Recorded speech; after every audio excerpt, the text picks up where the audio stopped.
CPI 25 party കോൺഗ്രസിന് ചണ്ഡീഗഡിൽ തുടക്കമാവുകയാണ്. പഞ്ചാബ് മണ്ഡി board പ്രദേശത്ത് നടക്കുന്ന വൻ പ്രകടനത്തോടെയാകും പാർട്ടി കോൺഗ്രസിന് തുടക്കം കുറിക്കുക. നാളെ മുതലാകും പ്രതിനിധി സമ്മേളനങ്ങൾക്ക് തുടക്കം കുറിക്കുക. ജനറൽ സെക്രട്ടറി മാറ്റവുമായി ബന്ധപ്പെട്ട കാര്യങ്ങൾ പാർട്ടി കോൺഗ്രസിൽ ചർച്ച ചെയ്ത് തീരുമാനിക്കുമെന്ന് സ്ഥാനത്തേക്ക് പരിഗണിക്കുന്ന AITUC general secretary Amarjeet Kaur media വണ്ണിനോട് പറഞ്ഞു. തൗഫീഖ് അസ്ലം വിവരങ്ങൾ നൽകും. തൗഫീഖ്, CPI പാർട്ടി കോൺഗ്രസുമായി ബന്ധപ്പെട്ട് ഏറ്റവും അധികം ഉറ്റുനോക്കുന്ന ചോദ്യം എന്ന് പറഞ്ഞാൽ ഒരു ജനറൽ സെക്രട്ടറി സ്ഥാനത്തേക്ക് ഒരു പുതിയ മാറ്റം പ്രതീക്ഷിക്കുന്നുണ്ട്. ഡി രാജസ്ഥാനം ഒഴിയുമ്പോൾ അവിടേക്ക് അമർജിത് കൗർ വരുമോ തുടങ്ങിയ ചോദ്യങ്ങളുണ്ട്. അല്ലെങ്കിൽ മറ്റാരെങ്കിലും പകരക്കാരായി വരുമോ എന്നുള്ള ചോദ്യങ്ങളുണ്ട്. അതിനൊക്കെ ഒരു ഉത്തരം ലഭിക്കുമെന്നുള്ള പ്രതീക്ഷ കൂടിയുണ്ട്. നിലവിൽ എന്തൊക്കെയാണ് അമർജിത് കൗർ കാര്യങ്ങളുമായി ബന്ധപ്പെട്ട് വിശദീകരിച്ചത്?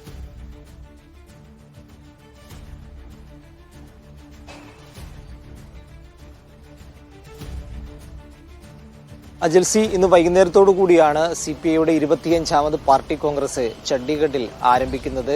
ചണ്ഡീഗഡിനെ കുറിച്ച് നമുക്കറിയാവുന്നതുപോലെ പഞ്ചാബിന്റെയും അതോടൊപ്പം തന്നെ ഹരിയാനയുടെയും തലസ്ഥാനമാണ്. സിറ്റി ഓഫ് ബ്യൂട്ടി, ആ ബ്യൂട്ടി ഉള്ളിടത്താണ് ഇത്തവണ CPIയുടെ പാർട്ടി കോൺഗ്രസ് നടക്കുന്നത്. വലിയ സൗകര്യങ്ങൾ, വിപുലമായിട്ടുള്ള സൗകര്യങ്ങൾ ഈ പാർട്ടി കോൺഗ്രസിന്റെ ഭാഗമായി ഇതിനോടകം തന്നെ ഒരുക്കി കഴിയുകയും ചെയ്തിട്ടുണ്ട്. ഈ കാണുന്നതാണ് പാർട്ടി കോൺഗ്രസ് നടക്കുന്ന പ്രധാന വേദി. ആദ്യം തന്നെ നമുക്ക് കാണാവുന്നതുപോലെ കാനം രാജേന്ദ്രൻ കവാടമാണ് ഇവിടെ ഒരുക്കിയിരിക്കുന്നത്. കാനം രാജേന്ദ്രന്റെ പേരിലുള്ള ഒരു കവാടത്തിലൂടെ വേണം ഈ പാർട്ടി കോൺഗ്രസ് നടക്കുന്ന ഹാളിലേക്ക് പ്രവേശിക്കാനായിട്ട്. ഇന്നലെ മുതൽ തന്നെ പ്രതിനിധികൾ അവരുടെ രജിസ്ട്രേഷൻ നടപടികൾക്കായി ഇവിടെ എത്തിയിരുന്നു. 800ഓളം തെരഞ്ഞെടുക്കപ്പെട്ട പ്രതിനിധികളാണ് ഇന്നു മുതൽ നടക്കുന്ന ഈ സമ്മേളനത്തിന്റെ പാർട്ടി കോൺഗ്രസിന്റെ ഭാഗമാവുക.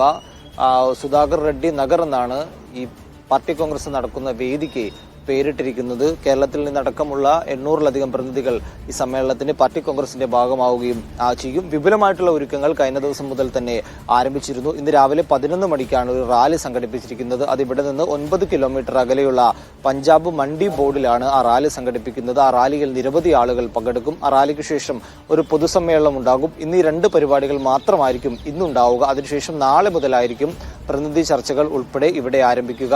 നാളെ നടക്കുന്ന സമ്മേളനത്തിൽ വിവിധ ഇടത് പാർട്ടികളുടെ പ്രതിനിധികൾ ഉൾപ്പെടെ പങ്കെടുക്കുകയും ചെയ്യുന്നുണ്ട്. അതോടുകൂടി ആ ഒരു സമ്മേളനത്തിന് ശേഷമായിരിക്കും പ്രതിനിധി സമ്മേളനങ്ങൾ ആരംഭിക്കുകയും വിവിധ കാര്യങ്ങൾ പാർട്ടിയുടെ ഭാഗമായി ചർച്ചയ്ക്ക് വരികയും ചെയ്യുക എന്നാണ് ഇന്നലെ ഡി രാജയോട് സംസാരിച്ചപ്പോൾ അദ്ദേഹം വ്യക്തമാക്കിയത്. അതോടൊപ്പം തന്നെ പ്രായപരിധിയുമായി ബന്ധപ്പെട്ടുള്ള കാര്യങ്ങളിൽ വിശദമായിട്ടുള്ള ചർച്ചകൾ ഉണ്ടാകും.